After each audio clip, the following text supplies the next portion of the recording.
जम्मू कश्मीर के पहलगाम में आतंकी हमले में मारे गए नेवी के शहीद लेफ्टिनेंट विनय नरवाल की बहन सृष्टि ने कहा, विनय 1.5 घंटे तक यानी जिंदा था, लेकिन कोई मदद के लिए नहीं आया। जबकि सरकार को ये पता था कि जम्मू कश्मीर में 2014 से अब तक 3,982 आतंकी घटनाएं हुई हैं, जिनमें 413 आम लोगों की हत्या हुई है और 630 सुरक्षा बल के लोग शहीद हुए हैं। पुलवामा कांड जो हुआ था, उसकी जांच का क्या हुआ? आप भी जानना चाहते हो, हम भी जानना चाहते हैं। देश का हर एक नागरिक पुलवामा कांड में 200-300 किलो आरडीएक्स कैसे पहुंचा? सरहद पार से आतंकी देश में आ रहे हैं, तो ये देश की सुरक्षा के साथ खिलवाड़ है। ये बहुत बड़ा सिक्योरिटी लैप्स है। क्या बिहार सरकार प्रधानमंत्री की रैली में इतनी व्यस्त है कि उसे अपने नागरिकों की सूद लेने का भी समय नहीं है? तो ये जो सवाल जो है, ये हम जानना चाहते हैं बिहार के अचेत मुख्यमंत्री जी से।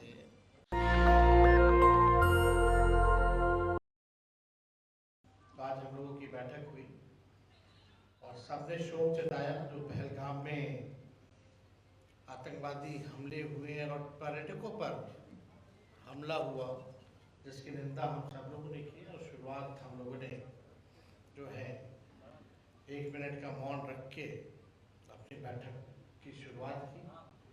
आप सब लोगों को आतंकवाद के खिलाफ का निंदा प्रस्ताव भी हम लोग पेश करेंगे, और जब पेश करेंगे तो उससे पहले जो 10 प्रमुख बातें हैं उसको आप लोगों को बताना चाहिए। लेकिन इससे पहले जो हमारा इंडिया अलायंस, जो महागठबंधन हम लोगों ने तय किया है कि कल हम लोग जो है कैंडल मार्च शाम 7 बजे इनकम टैक्स से हम लोग करेंगे। और ये कैंडल मार्च आप सब लोग जानते हैं कि इतनी बड़ी घटना हुई है, जो पहलगाम में जो पर्यटकों की जो मृत्यु हुई है, उनकी श्रद्धांजलि को हम लोग देने का काम करेंगे। और कैंडल मार्च सभी महागठबंधन, सभी पार्टी के नेता, हम सब खुद स्वयं मौजूद रहेंगे। और ये कार्यक्रम जो है पूरे बिहार के हर जिला हेडक्वार्टर में होगा, और स्वयं हम सब लोग जो है पटना में मौजूद रहेंगे।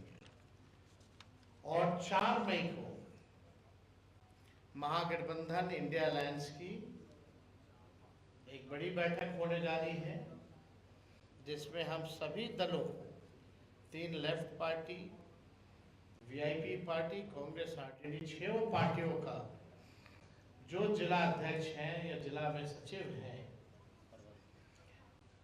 और प्रधान सचिव जिला के हों, संगठन में जितने विधायक हैं, एमएलसी हैं या सांसद हैं, राज्यसभा या लोकसभा, उन सब की बैठक जो है बुलाई गई है 4 मई को। 4 मई को, और स्थल जो है बता दिया जाएगा। उसको स्थल का चयन हम लोग फाइनल करके स्थल जहां वेन्यू होगा वो आप लोगों को बता दिया जाएगा। एक बड़ी बैठक होगी जिसमें हम लोगों का हर जिले में क्या एक्टिविटी रहेगा, कैसे तालमेल बनाए हम लोग अपने वर्करों के बीच, सरकार की खामियों को कैसे उजागर करें, जनता के बीच कैसे जाए, हर एक बिंदुओं पर जो है वो बात होगी। और जो 10 महत्वपूर्ण बातें जो हम आप लोगों के बीच करना चाहते थे, पहला ये शोक प्रस्ताव जो है आप लोगों को जो है हम लोग दे देंगे, निंदा प्रस्ताव। सवाल है, कुछ बातें भी हैं। जम्मू कश्मीर के पहलगाम में आतंकी हमले में मारे गए नेवी के शहीद लेफ्टिनेंट विनय नरवाल की बहन सृष्टि ने कहा, विनय 1.5 घंटे तक यानी जिंदा था, लेकिन कोई मदद के लिए नहीं आया। प्रश्न ये उठता है कि जब एक ही स्थान पर लगभग 2000 पर्यटक मौजूद थे तो उनकी सुरक्षा के इंतजाम क्यों नहीं किए गए? उनके लिए एक भी सुरक्षा कर्मी मौजूद क्यों नहीं था? और पहलगाम ऐसा जगह है ऑलरेडी हाई सिक्योरिटी जोन में आता है, क्योंकि कई हजारों में पर्यटक वहाँ रहते हैं पहले से। ऐसी घटना होना, लेफ्टिनेंट हमारे 1.5 घंटे तक जिंदा रहे, तड़पते रहे कि सहयोग कुछ मिले, नहीं मिल पाया। जबकि सरकार को ये पता था कि जम्मू कश्मीर में 2014 से अब तक 3982 आतंकी घटनाएं हुई हैं, जिनमें 413 आम लोगों की हत्या हुई है और 630 सुरक्षा बल के लोग शहीद हुए। इस गंभीर लापरवाही की जिम्मेवारी कौन लेगा? केंद्र सरकार राजनीतिक प्रतिशोध की भावना से तमाम विपक्षी नेताओं के पीछे देश के अधिकांश एजेंसियां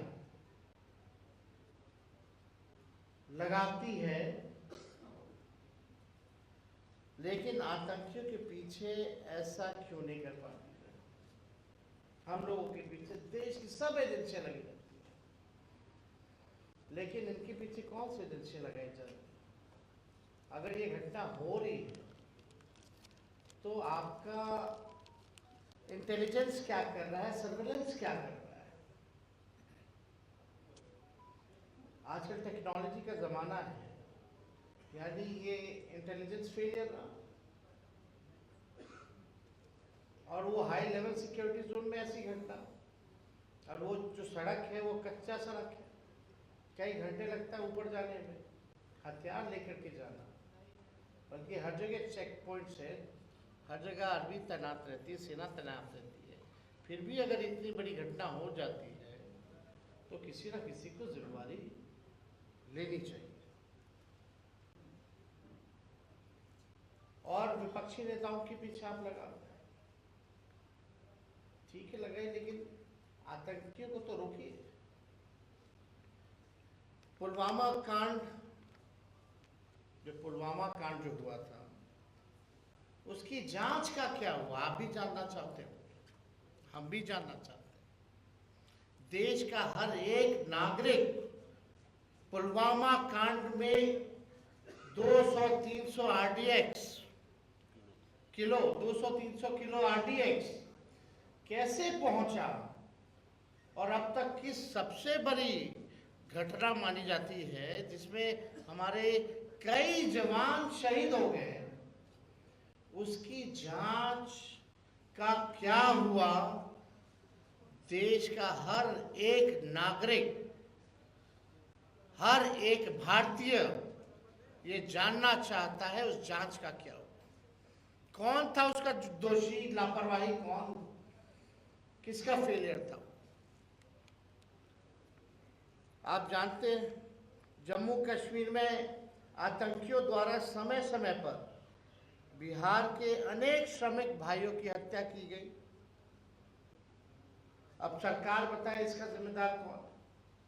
आप देखते हुए जो हमारे बिहार से पलायन करके बाहर मजदूरी करने कई लोग गए हैं, बिहारी भाई हमारे, उनकी भी मौतें हुई, तो आखिर उसकी जिम्मेवारी कौन लेगा? सरहद पार से आतंकी देश में आ रहे हैं तो ये देश की सुरक्षा के साथ खिलवाड़ है। ये बहुत बड़ा सिक्योरिटी लैप्स है। पहलगाम में आतंकियों ने आकर यानी रकी की होगी, स्पॉट चुना होगा, ऐसे नहीं कि आते कि घुस गए होंगे, रेकी जरूर की होगी, स्पॉट चुना होगा, सरहद पार किए होंगे, तब जो है वारदात को इंजाम दिया।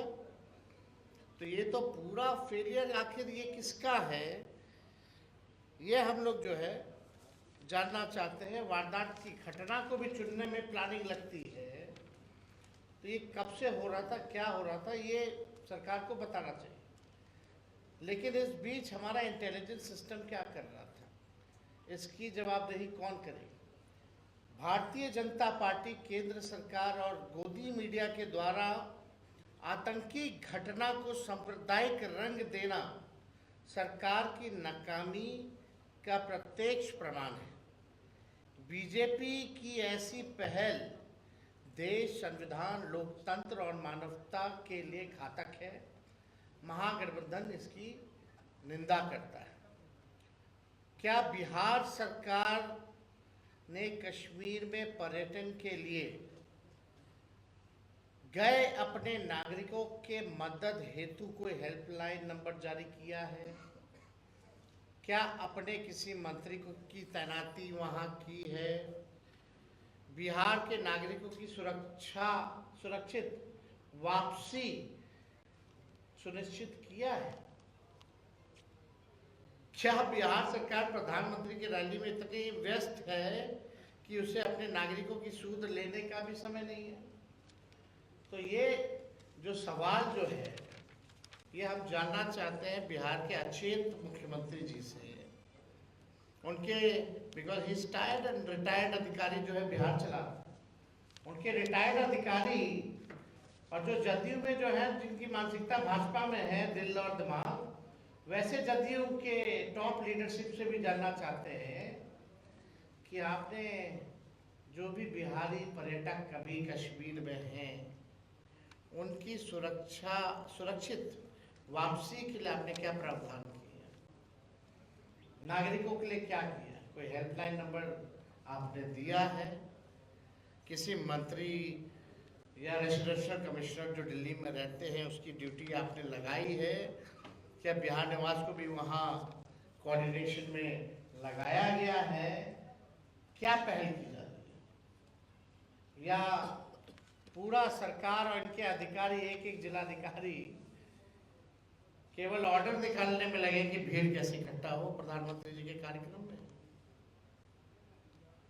प्रधानमंत्री जी आए, बिहार आए, और हमें पूरा विश्वास था कि बिहार तो वो जरूर आएंगे क्योंकि चुनावी वर्ष है। कानपुर में भी आज प्रोग्राम था, लेकिन कानपुर का प्रोग्राम रद्द हो गया। वो मधुबनी आए, बिहार आए, मधुबनी आए, क्योंकि बिहार में चुनाव है। नेशनल दस्तक की आपसे गुजारिश है कि अगर इसको बचाना चाहते हैं तो नेशनल दस्तक को सब्सक्राइब करने के लिए रेड कलर के सब्सक्राइब बटन को दबाएं, फिर बेल आइकन की घंटी दबाएं। नेशनल दस्तक को बचाने के लिए बहुत जरूरी है कि हर खबर को शेयर करें, लाइक करें, कमेंट जरूर करें।